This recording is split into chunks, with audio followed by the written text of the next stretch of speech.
para dar la bienvenida a otro gran amigo, a otro gran compañero, ya pues una persona que se ha convertido en parte de la gran familia de Sin Censura, y por supuesto que me refiero al gran escritor y periodista Francisco Cruz, que se une a esta nuestra transmisión. Paco, pues anoche una muy interesante entrevista con Vicente Serrano, muy sensible. Estamos muy orgullosos de tu carrera, de tu humanidad, y de que pertenezcas a este equipo de Sin Censura. Quiero recordarle al público consentido de Sin Censura que esta noche retransmitiremos esa entrevista en su totalidad para que usted la pueda ver aquí en Sin Censura. Y bueno, pues te saludo con mucho gusto, te mando un abrazo, querido Paco.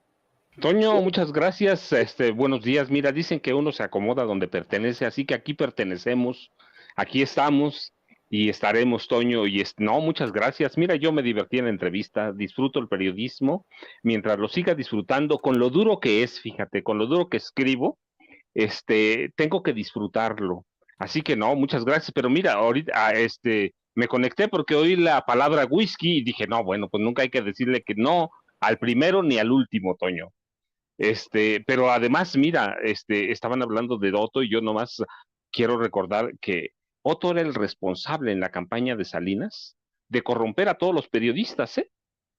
A todos. A mí me tocó verlo en Chihuahua transportando a periodistas a la Ciudad de México para llenarlos de todo, darles todo. Así que ese es Otto Granado Roldán, este, Toño, y muchas gracias por la invitación. Aquí estamos, Toño, y mira, hoy tenemos un buen de temas, ¿no? Un buen de temas. ¿Qué te parece que empezamos con ese de volada nada más? Fíjate, ahora que ya, para darle un poco de seguimiento a esto que platicaba Ricardo Sevilla de Otto Granados Roldán, dices que en la campaña de Carlos Salinas de Gortari, él fue el que se encargó de los chayotes. Lo sé porque a partir de, Absolutamente. a partir de esa campaña es que florecieron las carreras, quién sabe cómo, ¿no? De muchos periodistas, querido Paco, no sé si te acuerdas que de la noche a la mañana había muchos periodistas que pasaron de ser, pues como nosotros somos los periodistas, ¿no? Personas no con mucho dinero a ser, pues muy ricos, muy poderosos, querido Paco. Los magnates del periodismo, Toño, mira, yo recuerdo mucho porque en Cártel de Juárez, que fue mi primer libro, incluí una serie de nombres de periodistas de Chihuahua, estaban todos enojados. Pues sí, pero todos recibieron chayotes, se enojaban porque los publicabas como se enojan ahora, pero recibían. Y ese era Salinas, ese era todo su equipo, ese era Otto Granado Roldán. Y mira, y verdaderamente yo digo, tenemos muchos temas porque justamente con Salinas cobra relevancia el tema del narcotráfico, ¿sí? Lo lleva Salinas en la sangre y mira, es un libro que le tengo mucho cariño. Ya no hay, Toño, tengo uno que guardo como oro, pero es justamente Salinas el que le da vida a estos personajes, le da vida, y estaba el Señor de los Cielos, ¿sí? Amado Carrillo Fuentes, y al tema que nos llevaba es que, mira, en días recientes absolvieron a Héctor el Güero Palma Salazar, y yo digo, y lo recapturaron, pero ya habían hecho, ya otra vez lo habían absuelto también, y lo pasó lo mismo. Pero mira, yo digo que la Corte ha entrado, la Suprema Corte o el Poder Judicial en su conjunto, ha entrado en un camino muy peligroso. Eh, Absolver a un personaje como el Güero Palma Salazar es peligrosísimo. La Corte está entrando en un terreno de provocación. De provocación, mira, yo no digo al presidente, está entrando en un terreno de provocación a nosotros. Héctor el Güero Palma Salazar es un tipo sanguinario, salvaje, violento. Es parte de la historia de la formación del narcotráfico como lo conocemos en este momento. Él es parte de eso. ¿Con quién? Con Joaquín el Chapo Guzmán. Ellos dos y otros cuantos formaron el cártel de Sinaloa con apoyo, con apoyo de los gobiernos federales. Es un tipo que tiene una historia muy particular, porque fíjate que en algún momento, cuando se estaba formando, con el Chapo Guzmán le robó 300 toneladas de cocaína a Miguel Ángel Félix Gallardo. se la robaron abiertamente. Miguel Ángel Félix Gallardo los empezó a perseguir y eventualmente contrató a un don Juan, a un Casanova venezolano, que lo recuerdo muy bien, Rafael Clavel, lo contrataron y este don Juan conquistó literalmente a la esposa del Güero Palma, a Lupe Leija, y eventualmente se la robó con dos hijos del Güero Palma, fíjate. Se la llevó a California, en California vaciaron una de las cuentas del Güero Palma, le robaron $2 millones. Después alguien me contó que habían sido $4 millones, pero la versión oficial era que le habían robado $2 millones. Después me dicen, no, espérate, se llevaron 4 de las cuentas y finalmente este don Juan Casanova venezolano se lleva a la esposa del Güero Palma, se la lleva a Venezuela y en Venezuela está la historia bien documentada de un puente de 150 metros de altura. Aquel Casanova tiró a los dos hijos, a un niño y una niña de Héctor el Güero Palma. Después regresan y asesinan a Lupe Leija, la esposa del Güero Palma, la asesinan, la descuartizan y terminan mandándole la cabeza en una caja, la cabeza de su esposa al Güero Palma. Y empieza una guerra y entonces se pierde aquel pacto de civilidad que tenían los narcos mexicanos, como otros en otros países, de no atacar a las familias. Y Héctor el Güero Palma empieza una campaña salvaje de persecución a, a Miguel Ángel Félix Gallardo y a su familia, ¿sí? Que eran los Arellano Félix de Tijuana. Empieza una guerra virulenta y cruel, y a él se le han documentado cualquier cantidad de matanzas. Posteriormente, hay evidencias bien sólidas de que cuando el presidente Carlos Salinas de Gortari iba a algunos lugares de Sinaloa, se hospedaba en casas o en residencias de gente cercana a Héctor el Güero Palma. ¿Para qué? Y lo decían, la versiones son extraoficiales, porque se sentía más seguro, se sentía protegido en ese momento el presidente Carlos Salinas de hospedarse en residencias cercanas y protegidas por el Güero Palma. Y cuando en 1995 lo capturan fue por accidente. Viajaba de Sonora a una boda, el Güero Palma, y cayó la avioneta, se desplomó la avioneta en la que iba y finalmente lo capturan. Pero él es partícipe de esa guerra y protegido por Carlos Salinas de Gortari. Se hacía pasar, tenía credenciales de comandante de la Policía Judicial Federal, tenía comandante credenciales de la PGR. En esa época era socio del Chapo, era su gran socio. Con él, las 300 toneladas de cocaína se la robaron a Miguel Ángel Félix Gallardo juntos, el Güero Palma y el Chapo Guzmán. Así que es parte de esa historia que va moldeando al narcotráfico de este país. Finalmente lo condenan. Y mira, ahora que dicen, lo absuelven, pues qué trabajo hicieron, es el mismo sistema judicial que lo condenó, es el que lo absuelve ahora, el mismo sistema judicial.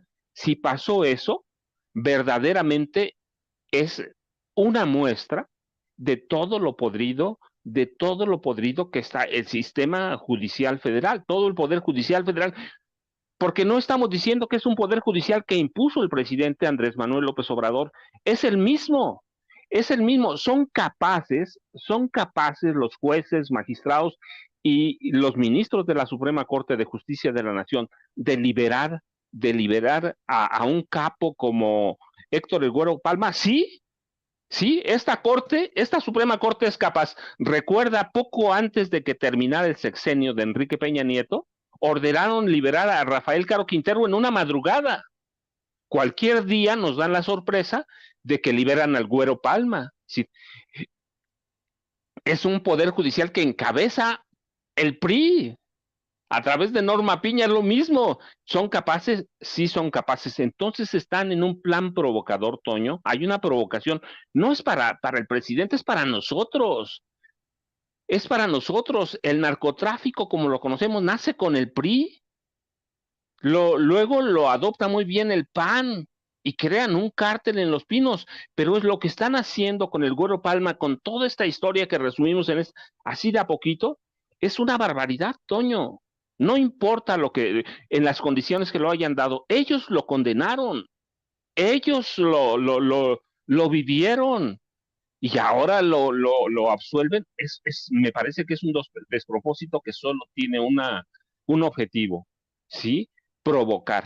Es una provocación del Poder Judicial que ya liberó y que libera muy a menudo a cualquier cantidad de narcotraficantes, por cualquier motivo, Toño. Así que es peligrosísimo, es esa generación de narcotraficantes como, te digo, el Chapo Guzmán, pero Ismael El Mayo Zambada, Ernesto Fonseca Carrillo, Juan José Esparragosa, El Azul. Entonces debemos tener mucho cuidado, Toño, y el Poder Judicial creo que está entrando en un camino muy peligroso que si no rectifica, verdaderamente lo va a lamentar. O, por el contrario, lo están haciendo a propósito y su intención es decir que ellos mantienen el control del narcotráfico a través de la Suprema Corte de Justicia de la Nación o del Poder Judicial Federal, Toño.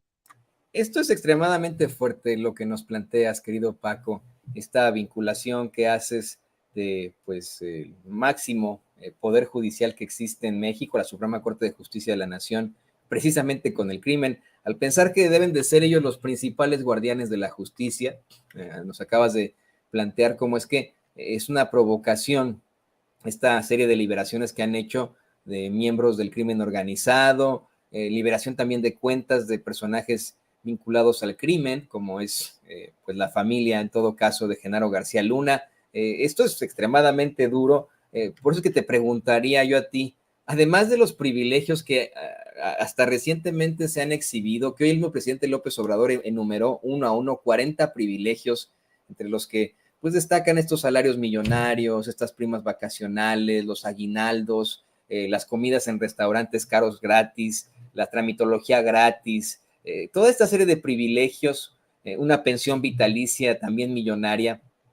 Podríamos pensar en que hay ministros de la Suprema Corte de Justicia que además de todo el dinero que obtienen, están en la nómina del crimen. Mira, no sé si está en la nómina, pero sí hay una cosa muy clara. Para mí, esta Suprema Corte que tenemos, con salvadas algunas, pero algún ministro, sí es la Suprema Corte del narco.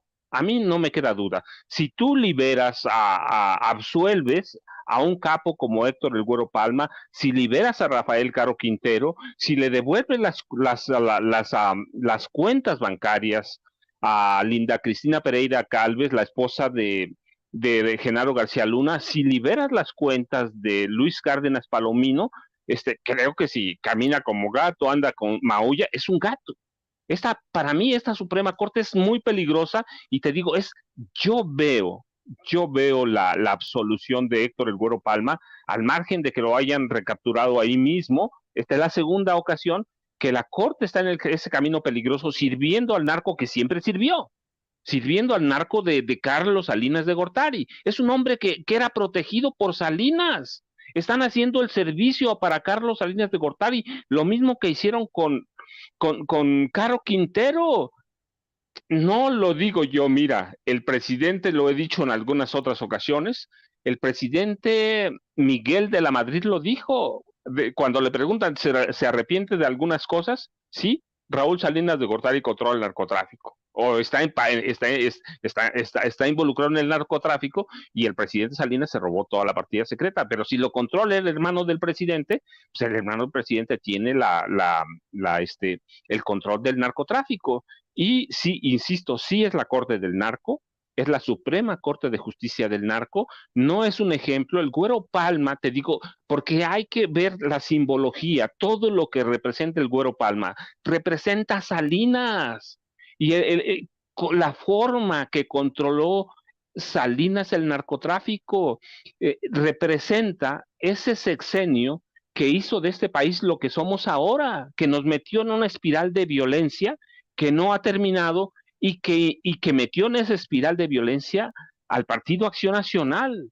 Entonces, sí, sí, para mí es una Suprema Corte de Justicia del Narco que está sirviendo a intereses verdaderamente muy oscuros.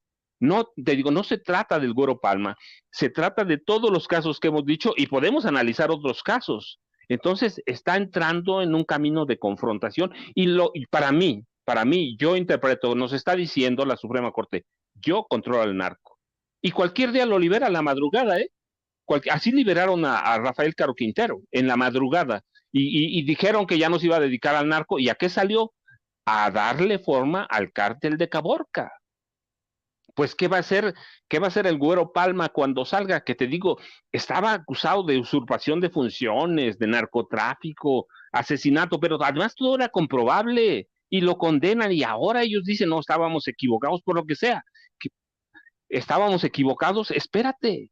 Entonces nos está mandando la Suprema Corte un mensaje. Te digo, no al presidente, el presidente ya se va, nos quedamos nosotros. Este, el mensaje es, el narco lo seguimos controlando nosotros y nosotros mantenemos el control y se va a hacer lo que digamos. Ese para mí es el mensaje de la Suprema Corte con la absolución del Güero Palma. Es el mensaje con la liberación de cuentas de Linda Cristina Pereira Gálvez, con la liberación de cuentas de Luis Cárdenas Palomino. La Corte es la protectora del narco. Así que no lo digo ahora, lo he dicho en otras ocasiones.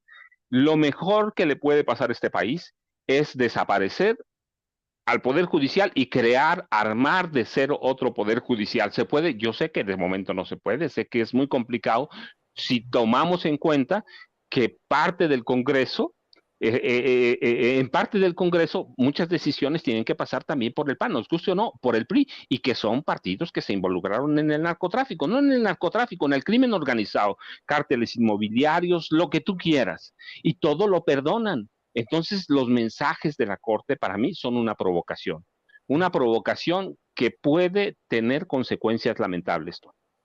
No, y sí se puede, yo creo que sí se puede. De hecho, ya para cerrar, le voy a pedir al equipo que nos grabe. Yo considero que sí se puede restablecer a la Suprema Corte de Justicia de la Nación. Lo hizo Ernesto Zedillo Ponce de León. La realidad es que justamente hoy el mismo presidente López Obrador comentaba cómo es que él, al menos en su administración, no va a disolver a esa Suprema Corte para nombrar nuevos ministros y ministras que tengan un acercamiento mayor con el pueblo, porque el discurso sería ahora ese, ¿no? La Suprema Corte no se toca, miren al dictador López Obrador disolviendo a la Corte. Cuando lo hizo Zedillo, nada, dijeron, uno se entera de lo de Zedillo hasta recientemente, porque en ese tiempo no se planteaba en los medios de comunicación, esa es la realidad, no lo pueden negar estos señores.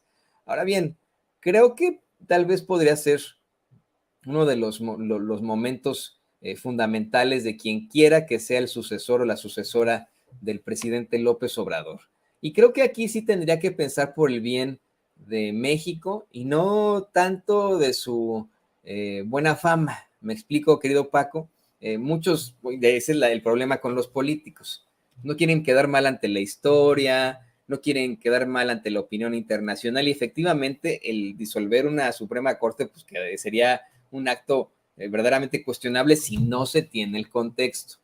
Pero si de pronto se llega con ese contexto, se explica por qué se va a hacer y se hace, yo considero que el sucesor, la sucesora del presidente López Obrador podría disolver a esa Suprema Corte y podría nombrar nuevos ministros que igualmente tendrían que ser aceptados o rechazados por el Senado, Paco, y que ya vayan bajo la nueva premisa de acabar con todos esos privilegios, absolutamente con todos esos privilegios, o bien que puedan ser elegidos por el pueblo si se consigue esta reforma judicial. Fíjate, creo que si se llega a esa reforma judicial, incluso habría algún tipo de forma legal para poder establecer la disolución de esa Suprema Corte de Justicia de la Nación, con tal de que obtengamos nuevos jueces que elijamos nosotros los mexicanos. Igualmente también bajo la premisa de que no vamos a elegir pues a cualquier persona, van a tener que ser abogados y abogadas, a lo mejor van a tener que tener el grado de maestro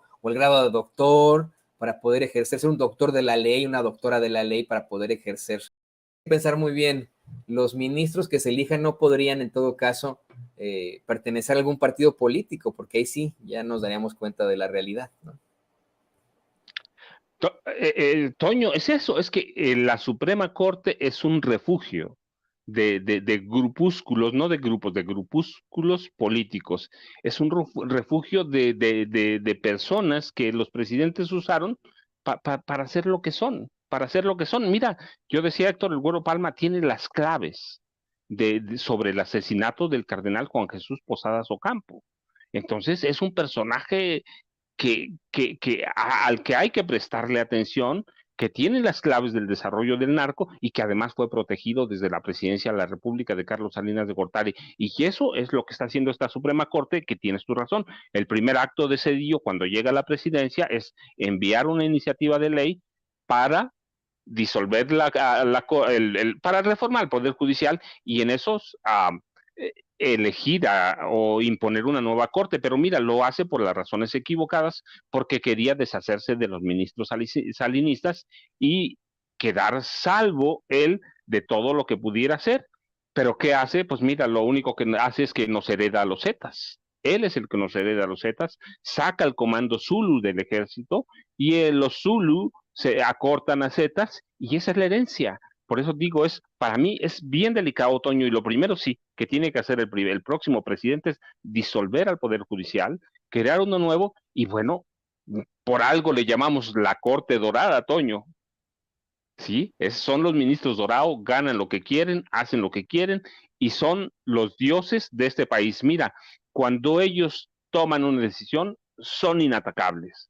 Yo he visto casos de personas, no de los narcos, que eso los vemos todos los días, de personas que son engañadas por los jueces, por magistrados, y nadie les puede hacer nada porque sus decisiones son inatacables, son jueces mentirosos, tramposos, mañosos, y a los que no les puedes hacer nada porque todo se queda en los secretarios de acuerdo, Toño. Así que sí, yo estoy de acuerdo contigo, lo primero que hay que hacer es disolver y reestructurar el Poder Judicial de la Federación, Toño. Pues hagámoslo como país, como pueblo, como nosotros, querido Paco. Eso queda en nuestras manos, en nuestros brazos, en nuestros hombros, el poder hacer esa disolución. Mientras tanto, pues no me queda más que agradecerte, por supuesto, que te hayas conectado con nosotros una vez más, que seas parte de este equipo, que estés en donde encajas perfectamente en Sin Censura, y te pido, por favor, que nos compartas también tus redes sociales. Toño, pues voy a esperar el whisky, yo ya sabes, @Paco Cruz Jiménez en Twitter, Francisco Cruz Jiménez, y muchas gracias, Toño, hasta mañana. Lo tendrás, ¿no? Y fíjate, cuando yo vaya, mira, ayer ya sé que estás por ahí, por la Ciudad de México, pero cuando yo vaya, cuenta con ello, un whisky, un mezcal. A mí me gusta más el mezcal, ¿no? O el bourbon. Yo soy más de esos espíritus. O de la cervecita, ¿no? Una cervecita también, ¿por qué no? Ahí. Pero ahí, gracias, Toño. Cuenta con ello, y no a cargo del erario, porque nada tenemos que... Gracias, Toño, hasta mañana. Ahí lo tiene usted, al queridísimo Francisco Paco Cruz, gran periodista, gran escritor.